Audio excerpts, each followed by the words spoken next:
આ તરફ કીમ ઓલપાડ હાઈવે પર પાણી ફરી વળ્યા છે। સ્ટેટ હાઈવે પર ભરાયેલા પાણીમાં કાર ફસાઈ છે। ચાલકે જીવના જોખમે કાર પાણીમાં ઉતારી હતી। પાણીનો પ્રવાહ વધતા ચાલકે કાર વચ્ચે જ ઊભી રાખી દીધી અને છેલ્લા 4 કલાકથી કાર ચાલક ડિક્કીમાં બેસી તંત્રની મદદની રાહ જોઈ રહ્યો છે। કીમ પોલીસને જાણ થતા કીમ પોલીસની ટીમ કાર ચાલકની મદદે આવી કારને ટોઈંગ વાનથી ખેંચવામાં આવી। ગત મોડી રાતથી કીમ નદીના પાણી કીમ ઓલપાડ સ્ટેટ હાઈવે પર ફરી વળ્યા છે।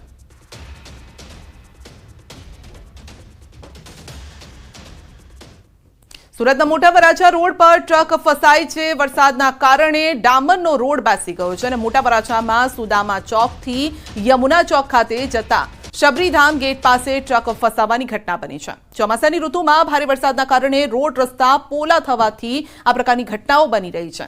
બીજી તરફ મોટા વરાછા વિસ્તારમાં રોડ રસ્તા બનાવનાર કોન્ટ્રાક્ટરનો ભ્રષ્ટાચાર સામે આવ્યો છે। રોડ બનાવતી વખતે રોડમાં સરખું પુરાણ ન કરવાના કારણે વારંવાર આ પ્રકારની ઘટનાઓ બની રહી છે।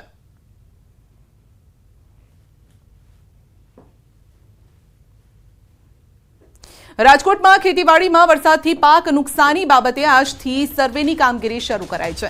જિલ્લાના 9 તાલુકામાં નુકસાની બાબતે સર્વેની કામગીરી હાથ ધરાઈ છે। વિસ્તરણ અધિક મદદનીશ ઇજનેર તલાટી કમ મંત્રી ગ્રામ સેવક આત્મા પ્રોજેક્ટના કર્મચારી સરપંચ સહિતની ટીમ દ્વારા વિવિધ ગામોમાં સર્વે કરવામાં આવી રહ્યો છે। તો પડધરી તાલુકાના તરઘડી ગામે પાક નુકસાનીમાં સર્વે કરવા ઉચ્ચ અધિકારીઓ પહોંચ્યા છે અને આજથી અલગ અલગ ખેતરમાં થયેલી નુકસાનીનો સર્વે હાથ ધરાયો છે। જે પણ ખેડૂતોની રજૂઆતો હોય છે અને ખેડૂતોને હકીકતમાં જે લોકોને નુકસાન હશે તેમનું કેટલું ટકાવારી મુજબ નુકસાન છે। જો 33% કરતાં વધારે નુકસાન હશે તો સરકારની જે ગાઈડલાઈન છે એનડીઆરએફ અને એસડીઆરએફની જોગવાઈઓ મુજબ એમને ભવિષ્યમાં સહાય ચૂકવવાનું નક્કી કરવામાં આવશે। ત્યારે વરસાદ પડ્યો 4-5 દિવસ પહેલા અતિશય ભારે વરસાદ પડ્યો ત્યારે બધું લગભગ 80 થી 90% પાક નિષ્ફળ ગયેલ છે। ત્યારે અમારા ખેડૂતને સંતોષ એટલે નથી, એનું કારણ કે હજી તો અમારે એકાદા 2 ખેતર જ આજે લેવાના છે। બાકી તમામ ખેતર લેતી પછી ખેડૂતને સંતોષ થાય કે ભાઈ અમારું સર્વે કરી ગયા છે। સુરતમાં 2 કરોડથી વધુની ચોરીની ઘટના। ઉમરા વિસ્તારમાં કરોડોની ઘરફોડ ચોરી થઈ છે। તો ઓર્નામેન્ટલ જ્વેલર્સ નામની દુકાનમાં ઘરફોડ ચોરી થઈ છે। રાત્રિ દરમિયાન ઇકો કારમાં આવેલા 2 વ્યક્તિએ ઘટનાને અંજામ આપ્યો। દુકાનના ડિસ્પ્લેમાં રાખવામાં આવેલ 2 કિલો સોનું સહિત 1 કિલો ચાંદી લઈ ફરાર થઈ ગયા છે। દુકાનનું આખું શટર ઊંચું કરી અને કરોડોની ઘરફોડ ચોરીની ઘટનાને અંજામ આપ્યો છે। ઉમરા પોલીસ સહિત સુરત ક્રાઇમ બ્રાન્ચની ટીમ ઘટના સ્થળે પહોંચી સીસીટીવી ફૂટેજમાં સમગ્ર ઘટના કેદ થઈ છે। તસ્કરો ડીવીઆર પણ લઈને ફરાર થઈ ગયા છે।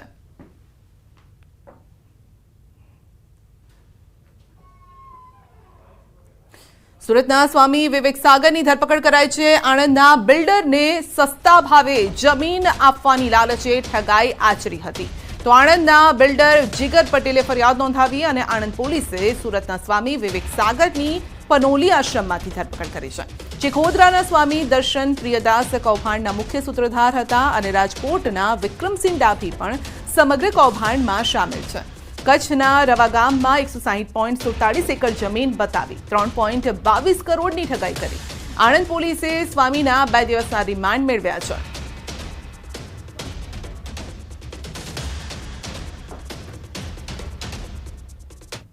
અમદાવાદના ભારતીય આશ્રમનો વિવાદ હજુ શમ્યો નથી અને ત્યારે રાજકોટના લોધિકાના વાગુદળ ગામમાં શ્રીનાથજીની મઢીના મહંત ધર્મનાથ ઉર્ફે જિગ્નેશ કુમાર ધામેલિયા વિવાદમાં ફસાયા છે। શ્રીનાથજીની મઢી આશ્રમમાંથી ગાંજો મળી આવ્યો છે।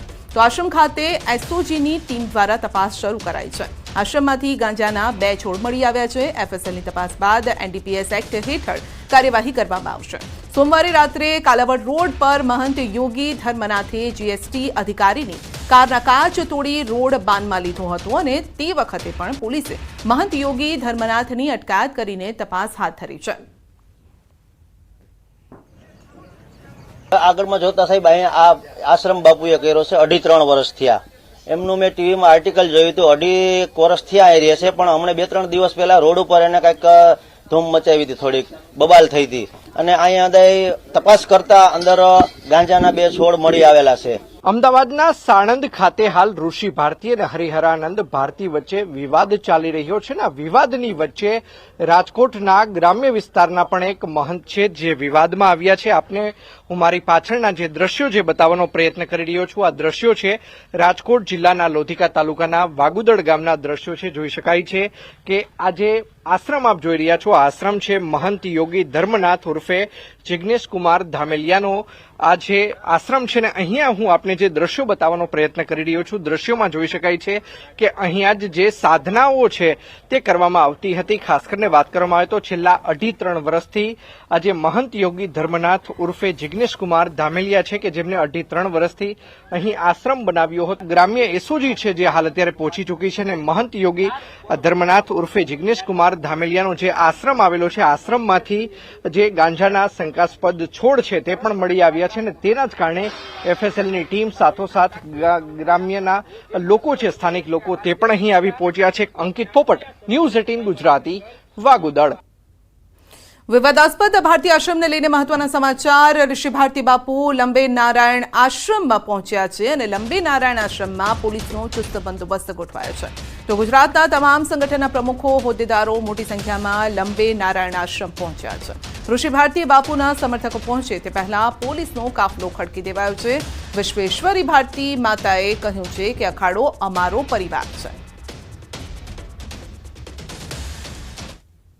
સંતો છે તો અખાડાએ કીધું કે વિશ્વેશ્વરી માતાજી ઋષિ ભારતી બાપુ આજ પણ મંડલેશ્વર છે અને રહે, કેમ કે એનો અખાડાનો વિષય છે ને. તમે ક્યાંય લગ્ન કરીને પરણીને જાઓ તો આખું કુટુંબ હોય, એમ અખાડો છે અમારું કુટુંબ છે, અમારો પરિવાર છે, તો આખો પરિવાર કે થાય ને બધું. ઋષિ ભારતી બાપુ લંબે નારાયણ આશ્રમ પહોંચ્યા. નિવેદન આપ્યું છે કે જે ટ્રસ્ટમાં તમારો કોઈ હિસ્સો નથી તેમાં પ્રોપર્ટી મેળવવાની લાલચ રાખો છો. મને ટાર્ગેટ કરી રહ્યા છે, ટોર્ચર કરી રહ્યા છે અને સ્વીકારના બદલે તિરસ્કારની વૃત્તિ શા માટે રાખી રહ્યા છે. બાપુના બ્રહ્મલીન થયા બાદ સતત મને ટાર્ગેટ કરીને ટોર્ચિંગ કરવામાં આવે, એન કેન પ્રકારે બદનામ કરવામાં આવી રહ્યા છે. તો હું એમ કહું છું કે તમે સ્વીકારને બદલે તિરસ્કાર વૃત્તિ શા માટે રાખો છો?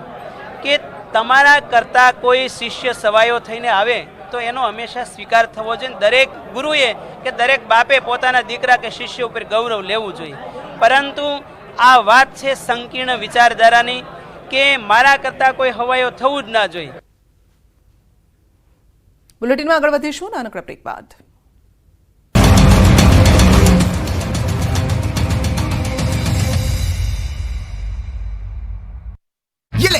આવી પડી. રેકડીઓમાં બેસીને રેસ્ક્યુ કરાયું.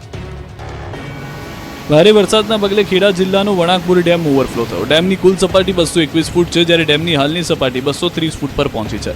ઉપરવાસમાં ભારે વરસાદને કારણે સતત પાણીની આવક થતાં ડેમ ઓવરફ્લો થયો. કડાણા ડેમમાંથી હાલ 1 લાખ ક્યુસેક પાણી છોડાઈ રહ્યું છે, જ્યારે પાનમ ડેમમાંથી પણ 50,000 ક્યુસેક પાણી છોડાયું. પાણીની આવક વધતા મહીસાગર નદીએ રૌદ્ર રૂપ ધારણ કર્યું.